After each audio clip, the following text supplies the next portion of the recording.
വെള്ളാപ്പള്ളി നടേശൻ്റെ ഈ പരിപാടി SNDP യോഗത്തിൻ്റെ ചേർത്തല യൂണിയൻ സംഘടിപ്പിക്കുന്ന പരിപാടിയാണ്. ആ പരിപാടി വെള്ളിയാഴ്ച, അതായത് 11-ാം തീയതി നടക്കാൻ പോവുകയാണ്. 3 പതിറ്റാണ്ട് ജനറൽ സെക്രട്ടറി പദം പൂർത്തിയാക്കുന്ന വെള്ളാപ്പള്ളി നടേശന് സ്വീകരണം നൽകുന്നതിൻ്റെ ആ പരിപാടിയുടെ ഉദ്ഘാടകനാണ് മുഖ്യമന്ത്രി. മുഖ്യമന്ത്രിയുടെ സമ്മതം വാങ്ങിയാണ് ആ പരിപാടിയിൽ മുഖ്യമന്ത്രിയെ ഉദ്ഘാടകനായി നിശ്ചയിച്ചിരിക്കുന്നത്. നമുക്കൊക്കെ അറിയാവുന്നതുപോലെ മുഖ്യമന്ത്രി ഒരു പരിപാടിയിൽ ഉദ്ഘാടകനായി എത്തണമെന്നുണ്ടെങ്കിൽ വളരെ നേരത്തെ തന്നെ അദ്ദേഹത്തിൻ്റെ അനുമതി വാങ്ങുകയും അദ്ദേഹത്തിൻ്റെ മറ്റ് പരിപാടികൾ ആ സമയത്തില്ല എന്ന് ഉറപ്പിക്കുകയും ഒക്കെ ചെയ്തിട്ടാണ് SNDP യോഗം ഈ പരിപാടി നിശ്ചയിച്ചിരിക്കുന്നത്.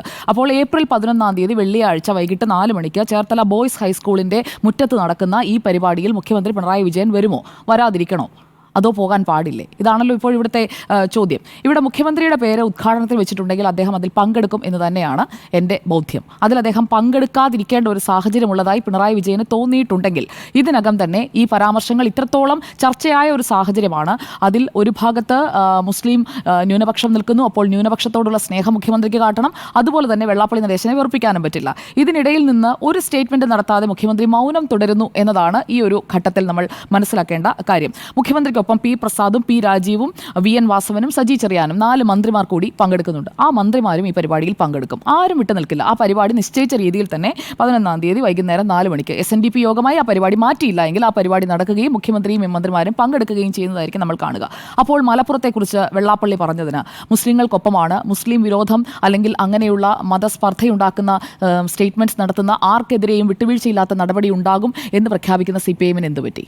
CPIM അപ്പോൾ പറയുന്ന ആളെ നോക്കിയാണോ നടപടിയെടുക്കുന്നത്? അതാണ് ഇനിയിപ്പോൾ യഥാർത്ഥത്തിൽ മുസ്ലിം ലീഗ് എന്നല്ല മലപ്പുറത്തുകാർ ആകെ ചർച്ച ചെയ്യേണ്ട ഒരു വിഷയമായി മാറുന്നത്. അതാണ് മലപ്പുറം പ്രത്യേക രാജ്യം എന്ന പ്രസ്താവനയാണ് നടത്തിയത്. അപ്പോൾ ആ പ്രസ്താവന അല്ലെങ്കിൽ മുസ്ലിം ലീഗിൻ്റെ രാജ്യം എന്നുള്ളതൊക്കെ രണ്ടാമത്തെ തിരുത്തിൻ്റെ ഭാഗത്താണ് വരുന്നത്. ആദ്യം മലപ്പുറം പ്രത്യേക രാജ്യം, അവിടെ ശ്വസിക്കാൻ കഴിയുന്നില്ല എന്നാണ് പറഞ്ഞത്. അവിടെ ആരാണ് കൂടുതലുള്ള പോപ്പുലേഷൻ എന്നത് 54% എന്ന് 54 or 56 എന്ന് വെള്ളാപ്പള്ളി നടേശൻ തന്നെ ക്ലാരിഫൈ വരുത്തിക്കൊണ്ട് പറയുന്നുമുണ്ട്. അത്രയും പേർ മുസ്ലിങ്ങളാണ് എന്ന് പറയുന്നുമുണ്ട്.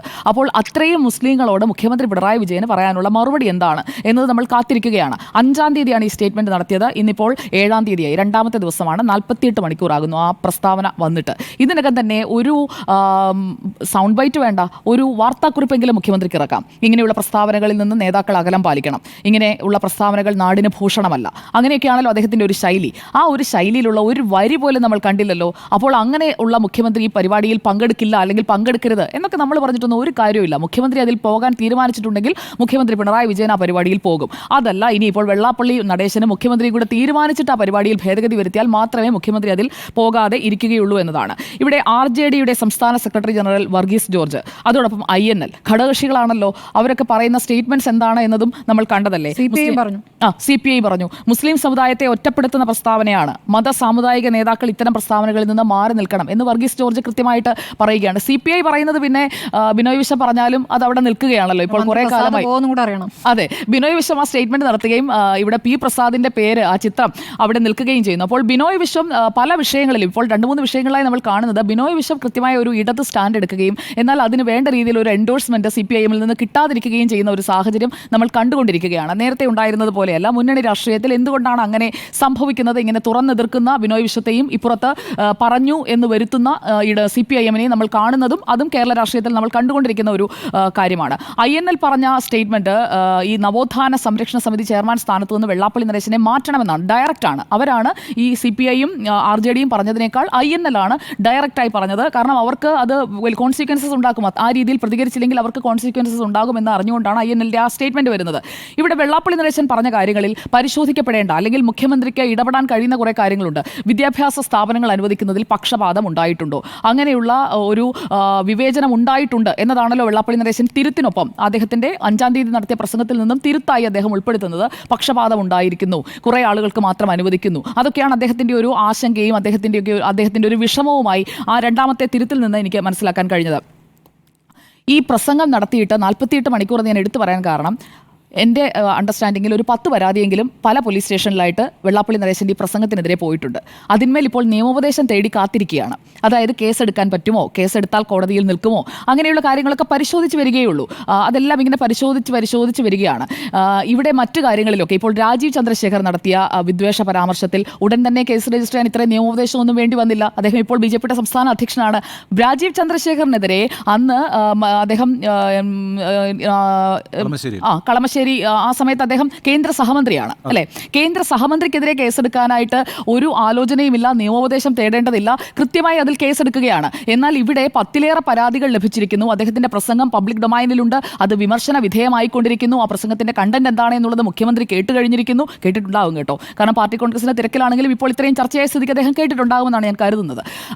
എന്നിട്ടും ഈ കേസെടുക്കുന്ന കാര്യത്തിൽ ഒരു തീരുമാനത്തിലേക്ക് എത്തുന്നില്ല എന്നതാണ്. ഈ കേസെടുത്താൽ നിൽക്കുമോ എന്ന് പരിശോധിക്കുകയാണ് എന്നതാണ് ഈ പരാതി കൊടുത്ത ആളുകൾ ചോദിക്കുമ്പോൾ പോലീസ് പറയുന്നത്. അവിടെയും ഒരു ഇരട്ടത്താപ്പില്ലേ? ചിലരാകുമ്പോൾ, അതായത് പ്രിയപ്പെട്ടവരാകുമ്പോൾ കേസെടുക്കുന്ന കാര്യത്തിൽ പോലും പതുക്കെയാണ് പോകുന്നത്. പതുക്കെ ചോദിച്ച് പറഞ്ഞ് വെള്ളാപ്പള്ളി സമ്മതിച്ച് അങ്ങനെയൊക്കെ കേസെടുക്കുകയുള്ളൂ. അപ്പോൾ രാജീവ് ചന്ദ്രശേഖറിന് ഇല്ലാത്ത, ഇപ്പോൾ BJP സംസ്ഥാന അധ്യക്ഷനാണല്ലോ, അദ്ദേഹം തന്നെ അതിന് മറുപടി പറയട്ടെ, അദ്ദേഹത്തിനില്ലാത്ത എന്ത് ഇമ്മ്യൂണിറ്റിയാണ്, കേന്ദ്രമന്ത്രി ആയിരുന്ന രാജീവ് ചന്ദ്രശേഖരൻ ഇല്ലാത്ത എന്ത് ഇമ്മ്യൂണിറ്റിയാണ് വെള്ളാപ്പള്ളി നടേശനുള്ളത്, SNDP യോഗത്തിന്റെ ജനറൽ സെക്രട്ടറിക്കുള്ളത്? അത് മുഖ്യമന്ത്രി വ്യക്തമാക്കണം. ഈ പരിപാടിയിലേക്ക് പോകുമ്പോൾ, പോകുന്നതിന് മുൻപ് അദ്ദേഹം മറുപടി പറയേണ്ട ചോദ്യങ്ങളാണ് ഇതൊക്കെ. ഇനി 5-ാം തീയതി നടത്തിയ ഈ പ്രസംഗം, ആ പ്രസംഗത്തിന്റെ ഭാഗങ്ങൾ പരിശോധിച്ചോ? പോലീസ് പരിശോധിച്ചിട്ട് അല്ലെങ്കിൽ ഉന്നത പോലീസ് വൃത്തങ്ങളിൽ നിന്ന് എന്താണ് കിട്ടിയിരിക്കുന്ന ഉപദേശം? അതും സൈലന്റ് ആണ്, ആ ഭാഗവും സൈലന്റ് ആണ്. അപ്പോൾ ഇതിൽ കേസെടുക്കാനൊന്നും പോകുന്നില്ല എന്ന് മാത്രമല്ല, ആ പ്രസംഗത്തിൽ അദ്ദേഹം പ്രസംഗിച്ച കാര്യത്തിലൊന്നും ഒരു കുഴപ്പവുമില്ല എന്നതാണ് സർക്കാരിന്റെ സ്റ്റാൻഡ് എന്ന് മലയാളികൾ, മലപ്പുറംകാർ ഒക്കെ മനസ്സിലാക്കേണ്ടിയിരിക്കുന്നു എന്നതാണ് ഇതിൽ സത്യസന്ധമായി പറയുകയാണെങ്കിൽ ഇവിടെ നടന്നുകൊണ്ടിരിക്കുന്ന കാര്യം.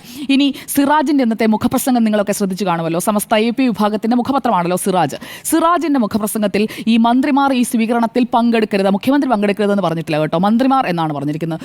മുഖ്യമന്ത്രിയെ കൂടി ഉൾപ്പെടുത്തിക്കൊണ്ടായിരിക്കാം ആ വരി എന്ന് ഞാൻ മനസ്സിലാക്കുന്നു. പങ്കെടുക്കരുത് എന്ന് പറഞ്ഞിട്ടുണ്ട്. മതേതര കേരളത്തിന്റെ വികാരം മാനിച്ച് പരിപാടിയിൽ നിന്ന് പിന്മാറണം എന്നതാണ് അവർ പറഞ്ഞിരിക്കുന്ന വരി. വെള്ളാപ്പള്ളി നടേശൻ അതേസമയത്ത് എന്താണ് ചെയ്യുന്നത്? ഞാൻ പറഞ്ഞതിൽ നിന്ന് ഒരു വാക്ക് പോലും പിൻവലിക്കാനില്ല എന്നതാണ് വെള്ളാപ്പള്ളി നടേശൻ പറയുന്നത്. ശ്രീനാരായണീയർക്ക് മലപ്പുറത്ത് പിന്നോക്കാവസ്ഥയാണ്, ലീഗിലെ സമ്പന്നരാണ് മലപ്പുറത്തെ വിദ്യാഭ്യാസ മേഖല നിയന്ത്രിക്കുന്നത്. അതിൽ ലീഗിന്റെ തന്നെ ആളുകൾ വന്നിട്ട് പറഞ്ഞല്ലോ, അതുപോലെ തന്നെ MESന്റെ പ്രസിഡന്റ് വന്നിട്ട് പറഞ്ഞല്ലോ. അതായത് ഈ സ്ഥാപനം തുടങ്ങുന്നതിനായി അദ്ദേഹം അവിടെ ശ്രമിക്കുകയും അവിടെ പരാജയപ്പെടുകയും ചെയ്യുന്ന ഒരു സാഹചര്യമാണ് ഉണ്ടായതെങ്കിൽ അദ്ദേഹം പറയുന്നത് വാദത്തിന് വേണ്ടിയെങ്കിലും സമ്മതിക്കാം. പക്ഷേ അദ്ദേഹം അത് ശ്രമിച്ചിട്ടില്ല എന്നാണ് അവർ പറയുന്നത്. അക്കാര്യത്തിൽ എന്തുകൊണ്ടാണ് വെള്ളാപ്പള്ളി നടേശന് അവിടെ ഒരു കോളേജ് തുടങ്ങാൻ, ഒരു സ്കൂൾ തുടങ്ങാൻ മുഖ്യമന്ത്രി പിണറായി വിജയൻ ഇത്രയും കാലം, അതായത് ഇപ്പോൾ 2ാമത്തെ ടേം ഏകദേശം പൂർത്തിയായി, 3ാം ടേമും പ്രതീക്ഷിച്ച് കാത്തിരിക്കുകയാണ്. വെള്ളാപ്പള്ളി നടേശൻ തന്നെ പറയുന്നു 3ാമത്തെ ടേമിലേക്ക് എത്തുമെന്ന്. അപ്പോൾ അങ്ങനെയൊക്കെയുള്ള വെള്ളാപ്പള്ളി നടേശൻ ഒരു സ്കൂളും കോളേജും തുറക്കാനുള്ള സഹായം ചെയ്തു കൊടുക്കാത്ത എന്ത് ഇടത് സർക്കാരാണിത്? വെള്ളാപ്പള്ളി നടേശനെ ചേർത്ത് പിടിക്കുന്ന ഈഴവ വോട്ട് മുഴുവൻ ഇടതുപക്ഷത്തേക്ക് വരുന്നതിൽ ഏറ്റവും സന്തോഷിച്ചിരിക്കുന്ന, ഇപ്പോൾ കുറച്ചൊന്ന് അടർന്നു പോയപ്പോഴേക്കും അതിൽ വിലപിച്ചിരിക്കുന്ന ഇടതുപക്ഷം എന്തുകൊണ്ടാണ് വെള്ളാപ്പള്ളി നടേശനെ ഇങ്ങനെ അവഗണിച്ചത്? അത് ശരിയല്ല. വെള്ളാപ്പള്ളി നടേശനെയും SNDPയെയും അവഗണിച്ചത് ശരിയല്ല. അവർക്കും വിദ്യാഭ്യാസ സ്ഥാപനങ്ങളൊക്കെ 14 ജില്ലയിലും തുടങ്ങാനായിട്ടുള്ള ആഗ്രഹം ഉണ്ടെങ്കിൽ അതിനനുസരിച്ചിട്ടുള്ള സംവിധാനങ്ങളൊക്കെ, സാറിന്റെ വാക്ക് ഞാനൊന്ന് കടമെടുക്കുകയാണ്, അപ്പോൾ ആ സംവിധാനങ്ങളൊക്കെ ഉണ്ടെങ്കിൽ, അപേക്ഷ നൽകുകയാണ് എന്നുണ്ടെങ്കിൽ കൃത്യമായി അവർക്ക് കൊടുക്കേണ്ടതല്ലേ? അപ്പോൾ വെള്ളാപ്പള്ളി നടേശനെ അവഗണിച്ചിട്ടിരിക്കുകയാണ്. പൈസയും കൂടെ സർക്കാർ കൊടുക്കണം, പൈസ കൊടുക്കൂല. അല്ല, ഇത് അദ്ദേഹത്തിന് ഇപ്പോൾ ലീഗിന്റെ സമ്പന്നര് മലപ്പുറത്തെ വിദ്യാഭ്യാസ മേഖലയെ നിയന്ത്രിക്കുന്നു. അതിനൊരു പരിഹാരം വേണ്ടേ? അവിടുത്തെ ശ്രീനാരായണീയർക്ക് വായു ശ്വസിക്കണ്ടേ? ആ വായു ശ്വസിക്കുന്നതിന് വേണ്ടി SNDP യോഗത്തിന്റെ ജനറൽ സെക്രട്ടറി മുന്നിട്ടിറങ്ങി മലപ്പുറത്ത് വിദ്യാഭ്യാസ സ്ഥാപനങ്ങൾ തുടങ്ങണം. ഇപ്പോൾ പലരും ഇതിനെതിരെ പറയുന്ന ആളുകൾ പറയുന്നത് പോലെ വെള്ളിയാഴ്ച അടപ്പിക്കും, നോമ്പുകാലത്ത് തുറപ്പിക്കില്ല, പിന്നെ അതുപോലെ തന്നെ വെക്കേഷൻ ക്ലാസ് വെപ്പിക്കും, അങ്ങനെയൊക്കെയുള്ള കാര്യങ്ങളൊന്നും നടക്കില്ലല്ലോ. SNDPയുടെ സ്ഥാപനങ്ങളാണെന്നുണ്ടെങ്കിൽ കൃത്യമായി അവിടെ സ്ഥാപനങ്ങൾ നടത്താൻ സാധിക്കും. അപ്പോൾ അതിനൊക്കെ അദ്ദേഹം മുൻകൈയിട്ടിറങ്ങണം. മലപ്പുറത്ത് അദ്ദേഹം ഈ ലീഗിലെ സമ്പന്നർ മാത്രം അങ്ങനെ കൈയാളണ്ട. 54% അല്ലേ ഉള്ളൂ, ബാക്കി എല്ലാവരും ചേർന്ന് വരുമ്പോൾ 46% ഉണ്ടല്ലോ. അപ്പോൾ അദ്ദേഹത്തിന് സുഖമായിട്ട് അവിടെ ഓപ്പറേറ്റ് ചെയ്യാൻ പറ്റുന്നതേ ഉള്ളൂ. അപ്പോൾ വെള്ളാപ്പള്ളി നടേശൻ അദ്ദേഹം പറഞ്ഞ ഈ കാര്യങ്ങൾ, അദ്ദേഹം പറഞ്ഞത് ദേശാഭിമാനിയുടെ ലീഡ് കൂടി ഞാനൊന്ന് കോട്ടിയാണ് കേട്ടോ. എന്താണ് സർക്കാരിൻ്റെയും പാർട്ടിയുടെ സ്റ്റാൻഡ് എന്ന് നമുക്ക് മനസ്സിലാകണമെങ്കിൽ നമ്മൾ നേരറിയാൻ ദേശാഭിമാനി വായിക്കണമല്ലോ. അപ്പോൾ ഞാൻ ദേശാഭിമാനിയും വായിച്ചിട്ടാണ് വന്നിരിക്കുന്നത്. മുസ്ലിം ലീഗിന്റെ മതേതര കാപട്യവും സ്ഥാപിത താല്പര്യവും തുറന്നു കാട്ടിയതിന് തന്നെ വർഗീയവാദിയും മുസ്ലിം വിരോധിയുമായി ചിത്രീകരിക്കുന്നു. അതാണ് വെള്ളാപ്പള്ളി നടേശന്റെ പ്രസംഗത്തിൽ നിന്ന് ലീഡായി ദേശാഭിമാനി ഉൾപ്പെടുത്തിയിരിക്കുന്നത്. ഇനി പറ, മുഖ്യമന്ത്രി പോകുമോ ഇല്ലയോ? പോകും, പോയിരിക്കും. അതാണ് ദേശാഭിമാനിയുടെ ലീഡിൽ നിന്ന് നമ്മൾ മനസ്സിലാക്കേണ്ടത്. മുഖ്യമന്ത്രി പോയിരിക്കും. ഇനി ശ്രീനാരായണീയ തത്വം ഉയർത്തിപ്പിടിക്കുന്ന SNDP യോഗത്തിന് മതവിരോധം സാധ്യമല്ല. വെള്ളാപ്പള്ളി നടേശനെ എൻഡോഴ്സ് ചെയ്തുകൊണ്ട് കൊടുത്തിരിക്കുന്നതാണ്.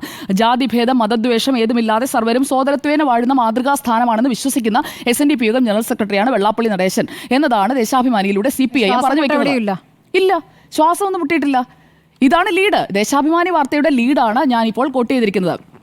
ഇനി ലീഗിനെ കുറിച്ചാണ് പറഞ്ഞത് എന്നതും ഇതിനകത്ത് എടുത്തു പറയുന്നുണ്ട്. സംവരണ സമുദായ മുന്നണിയായി യോഗം ലീഗിനൊപ്പം ചേർന്ന് പ്രവർത്തിച്ചപ്പോൾ UDF സർക്കാരിനെ ഉപയോഗിച്ച് അവർ നേട്ടം കൊയ്തു. ഒരു സ്വാശ്രയ സ്ഥാപനം പോലും അന്ന് യോഗത്തിന് അനുവദിച്ചില്ല. അത് തിരിച്ചറിഞ്ഞ് നിലപാട് സ്വീകരിച്ചതോടെ മുസ്ലിം വിരുദ്ധനായി ചിത്രീകരിക്കാൻ തുടങ്ങി. എങ്ങനെ വെള്ളാപ്പള്ളി നടേശൻ മുസ്ലിം വിരുദ്ധൻ എന്ന ആ ഒരു മേലങ്കിയിലേക്ക് വന്നു വീണു അവിടെയും വെള്ളാപ്പള്ളി ത്യാഗിയായ വെള്ളാപ്പള്ളിയെ അവിടെ കൃത്യമായി വരച്ചു വെക്കുന്നുണ്ട് പാർട്ടിയുടെ മുഖപത്രം. അപ്പോൾ നമ്മൾ സിറാജിലേക്കൊന്നും പോകേണ്ട, ദേശാഭിമാനി വായിച്ചാൽ മതി. ദേശാഭിമാനിയിൽ കൃത്യമായി പറയുന്നുണ്ട്. അപ്പോൾ മുസ്ലിം ലീഗിനെതിരെയാണ് വെള്ളാപ്പള്ളി പറഞ്ഞത് എന്നുള്ളത് പാർട്ടിക്ക് മനസ്സിലായിട്ടുണ്ട്. അപ്പോൾ പിന്നെ പാർട്ടിയുടെ മുഖ്യമന്ത്രിക്ക് മനസ്സിലാവില്ലേ, പാർട്ടിയുടെ നേതാക്കൾക്ക് മനസ്സിലാകില്ലേ? അതുകൊണ്ടാണ് ജനറൽ സെക്രട്ടറിയുടെ പ്രതികരണത്തിൽ മറ്റാരെങ്കിലും ആയിരുന്നു അപ്പുറത്തെങ്കിൽ, രാജീവ് ചന്ദ്രശേഖറാണ് പറഞ്ഞിരുന്നതെങ്കിൽ ഇതാകുമായിരുന്നില്ല MA ബേബിയുടെ ഇന്നത്തെ പ്രതികരണം.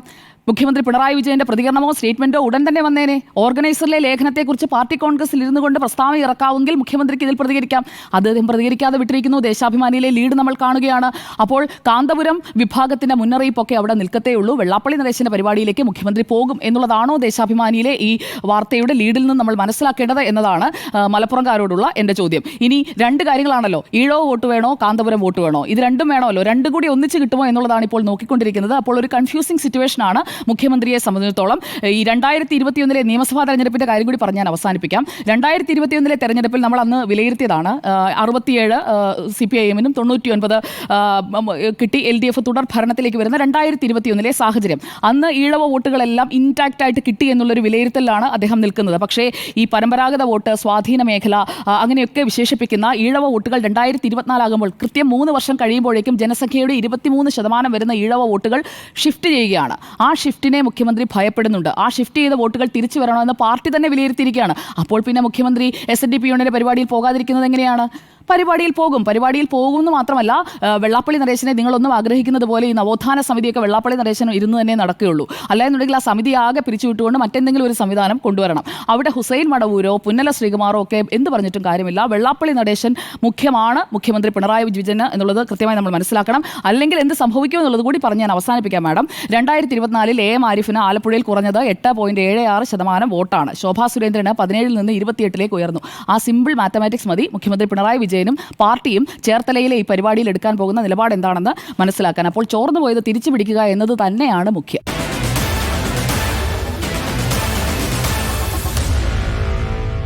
Meet the editors.